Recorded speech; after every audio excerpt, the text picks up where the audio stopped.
کاروانی خزمەتگوزاری تەندروستی بەردەوامە پیرۆزبایی لە خەڵکی شاری سلەیمانی و لە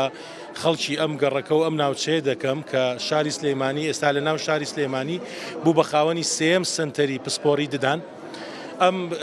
مەڵبەندی تەندروستیە لەلایەن بەڕێز ئەحمەدی حاجی عەلیەوە پێشتر دروست کراوە و پاشان ئێستا هەر لەلایەن خۆیانەوە بە سوپاسەوە نۆژەنیان کردوێتەوە بۆ بەڕێوەبەرایەتی گشتی تەندروستی سلەیمانی لەسەر بودجەی خۆیان کورسی ددانی ڕێکوپێک و ئەساسی ڕێکوپێکیان بۆ دابین کردووە بۆیە پیرۆزباییان لێ دەکەین و لەم نزیکانەشە ستافی پسپۆڕی بۆ دابینەکەن پزیشکی پسپۆری ددانی بۆ دابینەکەن بۆی بێ بە سنتەرێکی تەخەسوسی سنتەرە توانم بڵێم ڕۆژانە زیاتر لە 200 نەخۆش پشکنینی بۆ کرێ و 50 نەخۆش بۆ 70 نەخۆشیش دەتوانێت چارەسەری بۆ بکرێ لەم سنتەرە کە پێگاتووە لە 12 کورسیدان لێرە تەنها چاندنی دان ناکرێت گنە هەموو چارەسەرەکانی ددانەکرێ ئینشەڵا هەوڵدەرین دەداهاتووشە ئەو خزمەتگوزاریە پێشکەش بە دڵنیاییەوە بەیانیان بەبێ بەرامبەرە بێت تەنها بەو